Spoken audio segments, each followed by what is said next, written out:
Hi guys, welcome back to my channel. My name is Samantha, and today we're going to be talking about books. More importantly, we're going to be talking about the books I read in March and the books I plan to read in April. So, if you are not new here, I don't think you've ever seen this angle of my house. Basically, we're moving again, so all of my books are officially packed up.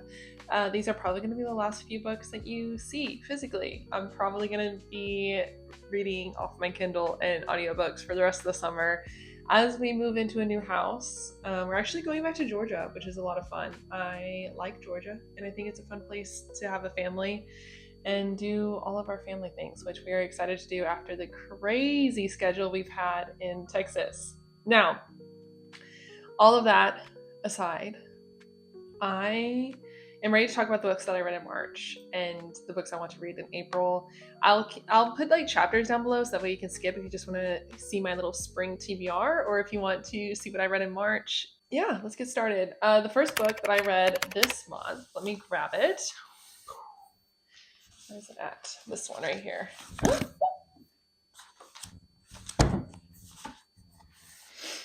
it's a good one. All right. Funny story by Emily Henry. This is a fun one to start with because I have a very unpopular opinion about this one. And whenever I find that I don't like a story and I have an unpopular opinion, I tend to rant a little bit. So bear with me. This book is about a librarian who her fiance ends up cheating on her the night before their wedding, and she ends up with the person who her fiance cheated on. They end up living in the same apartment, and that's the FMC and the MMC in this book. Uh, Literally, I think the title is fitting. Funny story, right? So I met my current boyfriend because he's my ex's ex-boyfriend. Okay, I get it. Emily Henry, you're hilarious. I know. Now this book was a two star for me. I like Emily Henry. I think People We Met on Vacation is one of my favorite romance books, but this one didn't hit for me, and I think it's because the banter to me felt very mean spirited. Our female main character gives our main male character a lot of crap. He is a bartender. He has tattoos. Several times in this book, she talks about how ugly he is. And I don't get that. I don't know why you would ever call your love interest ugly. But also, she degrades him a lot, as in like, oh, you must not be smart because you're a bartender, or you must have made some really bad decisions because you have like these nasty tattoos and you don't have hygiene, like your beard is disgusting. It's really rough for me, and I did not like it at all. I feel like the FMC really just like bullied everybody in this book, and I did not like reading it. I do like the MMC in this book. I think he is an amazing character. I just was not. I did not like the dynamics in this book. I did not like the banter, which is saying something because Emily Henry, I feel like, is known for banter. So yeah, this was a 2 star for me. It was rough. I'm not gonna lie to you. Now, let's go to my 5 star read. My 5 star romance this month, First Time Caller. BK Borison is now an auto-buy author for me. So when I saw that she had come out with this new book, I immediately grabbed it. I loved it. I think that all of the ratings and the reviews on this book are much vindicated by this book. This book is about a mechanic. Her daughter calls into a romance hotline and ends up blowing up. The person who she called into is the main male character. He has thrown away all romantical notions, and he's really like failing at this podcast, at this radio show, because of that. He's got kind of like a pessimistic view on life now. This little girl calls in about her mother, who has been single since she was born, and they kind of like spirals from there. This is another one of B.K. Borison's small town romances that I absolutely adore. It's just quirky and fun, and this banter was amazing. The characters were very hot, if I do say so myself. The spice was so good, and it was so in character too. I feel like a lot of the time, some of these romances, the spicy scenes are really out of character.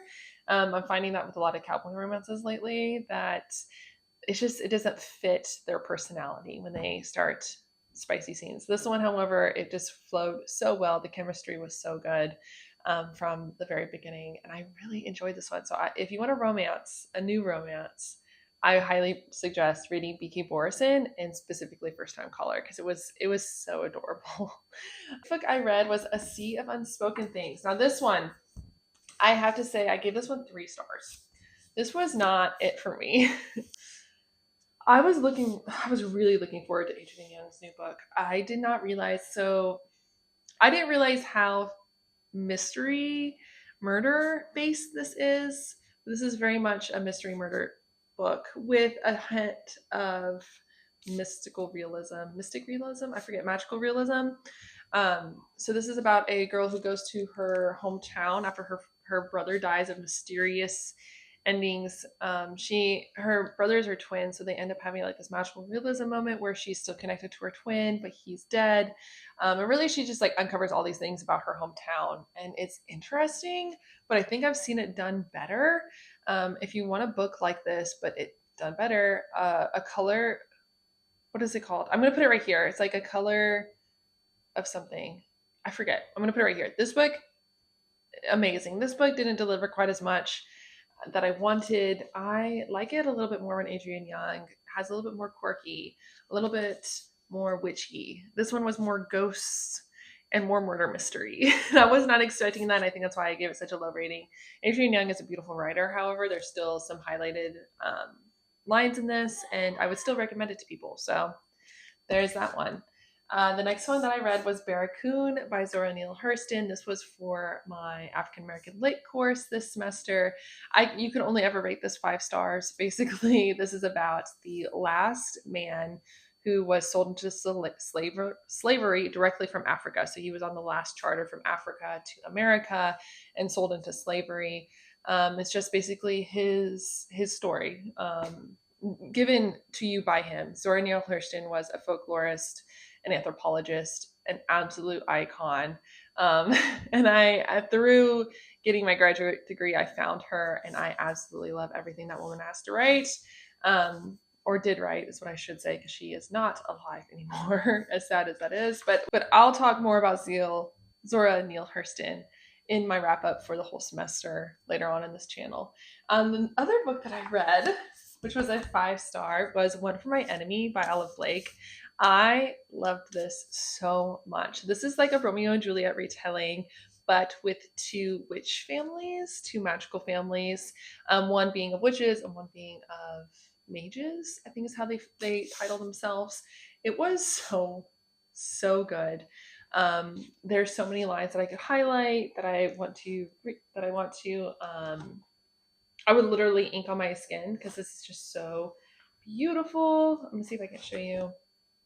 I just loved this so much. Basically, so there's the witch family, by the way. Basically, just romantical ties, familial ties, backstabbing. It's very intricate in like knowing what is going on. The characters know what's going on. Just all of those things. I really just appreciate this book for everything that I did. Probably one of the best Romeo and Juliet retellings I've ever read. Highly recommend it to everybody.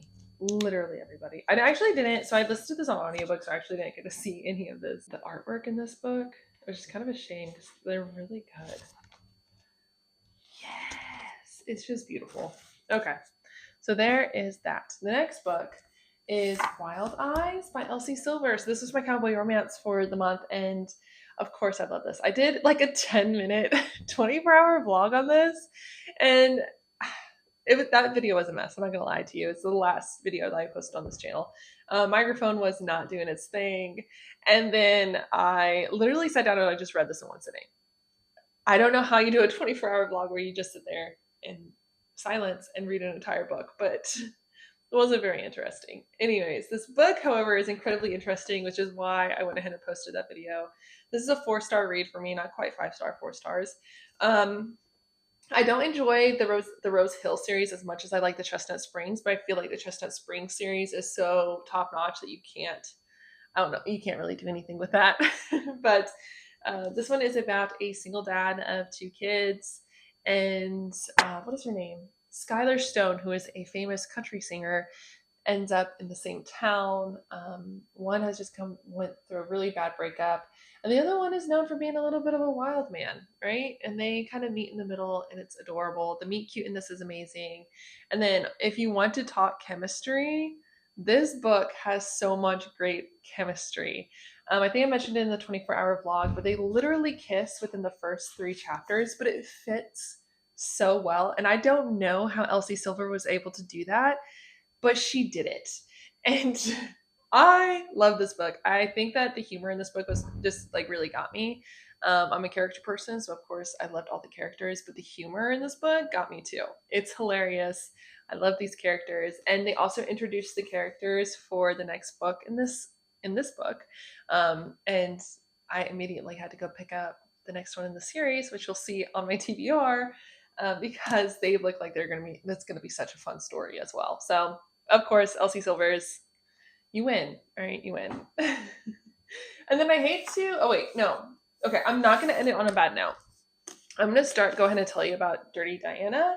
I DNF'd this book. So this is very much a literary feminist book about a wife who ends up finding that she's not very engaged with her relationship in her marriage, and she goes to seek elsewhere for that connection that she doesn't have with her husband.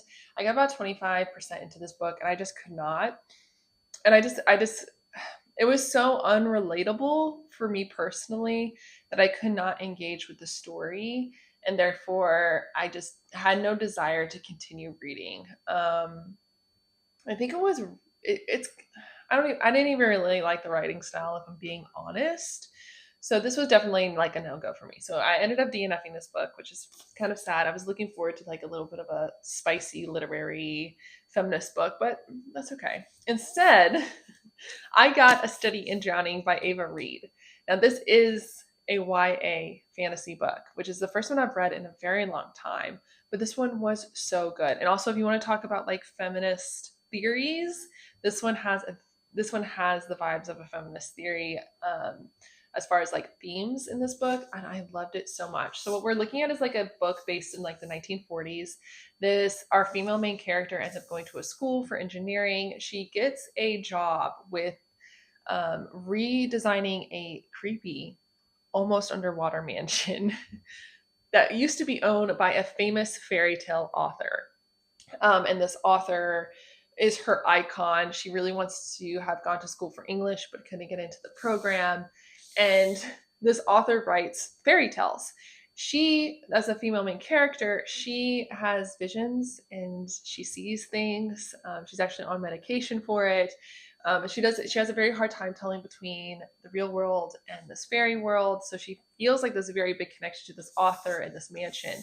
Now, when I tell you this is like a fantasy horror book, that is exactly what this is. It's giving me vibes of the Yellow Wallpaper, or more recently, the Sylvia Garcia book. What is it called? I forget. I'm going to put it up right here. This mansion is like decaying. It's falling into the cliffside, into the water. The author's son is the one who introduces himself to her. He's kind of like the man of the mansion. He is creepy. It seems like he's kind of possessed or something like that. And then there's like this and the author's wife, who doesn't even make an appearance. She's like hidden away in the attic, right? That's where we're at with this book. And it was amazing. So she's like seeing creepy things. This mansion is really creepy, horror, dripping wet, soggy, moldy. Um, and then it had such great themes as far as like feminist theories, as far as literary themes. It was just really beautiful, and I really enjoyed this book. I see why people love this book. But yes, and I also got the arc for the second book, so that is going to be read here soon. That was my wrap up for this month. Really loved most of the books that I read, and I'm glad that I DNF'd the books that I didn't, because it was a very good month. I'm not gonna lie, besides funny story being kind of like a bummer and giving me an unpopular opinion that I had to share with the world, we're good. So, my April TBR. There are two books that carry over from last month, and that is Deep End by Ali Hazelwood. I have a very fraught relationship with Ali Hazelwood. I want to like her books. I want to like them because so many people like them, and she is a very good writer. But I have a hard time with some of the tropes, the quirks that she has in her writing. How I really don't like the trope where every single one, and I'm if you've read her books, you know every single one of her men are absolute giants, and she can't help but mention it every couple of pages. And the women are little tiny fairy people, and she doesn't, and she has to mention it every single step of the way. And I wish she wouldn't. I wish when she wrote her book, she would just stop talking about bodies like that. But I'm really, I really want to like her books. They're there. It's like right on the cusp of me liking them. So I'm hoping that this is the one that tips me over. Okay, so Deep End. Jesus, that was a lot for that. And then another carryover is Realm Breaker by Victoria Ayard. I need a nice chunky fantasy. I've semester's been really rough, and I've done a lot of like literature. We've done a lot of romance. I need a little bit more fantasy in my life. I think that A Study in Drowning kind of helped me bridge the gap a little bit.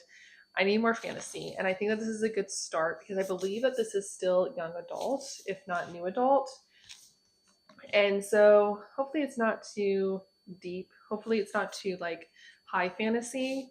So that I can read this and then we can move on with my fantasy reading. I don't know what it is lately. My brain power isn't there for this. But yes, this is about a mismatched group, found family trying to save the world from the evil guy who has already won. And it's supposed to be bantery and quirky and lots of like character dynamics and relationship dynamics as they go on a quest. So very much looking forward to this. I did get the Kindle version, so that'll be a thing from my Libby, by the way.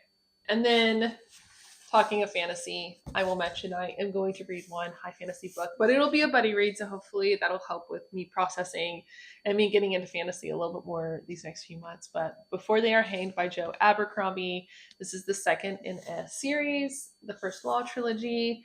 This is like dark, grim, high fantasy. So we'll see how this goes. But I'm excited to continue with the series.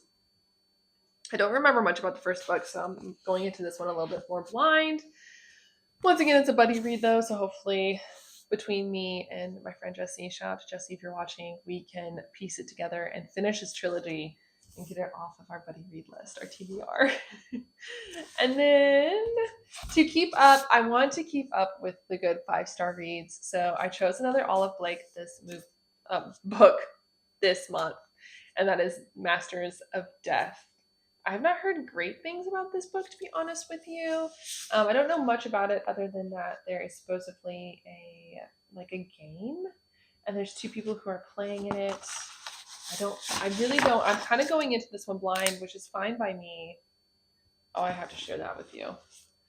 What is it with her books? It doesn't help that her books are so gorgeous, so I just want to buy them just because. Like, that's beautiful. But it says, there is a game that the immortals play. There's only one rule, don't lose. I'm intrigued. So far, Alone with You in the Ether and One for My Enemy were top 5-star books for me. So that's why we've chosen to try this one this month. And then Wild Side by Elsie Silvers. It still has the stickers on it. Excuse me. Yeah, I believe this is Enemies to Lovers, a book where they do like the fake engagement or fake marriage. Yeah, we're going for it. They kind of introduce these characters in Wild Eyes. Hopefully I have more to say about this when we're done. From my understanding, he's like some professional wrestler and nobody knows. And I'm interested how you make professional wrestling sexy. So here's that. But those are the books. Those are the books that we're going to be reading here soon. I'm excited to share them with you as I read them.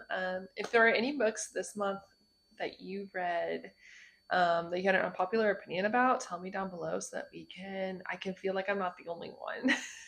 Or any books that you DNF'd that you didn't think that you were going to, do that too. So that way I don't have to feel so alone.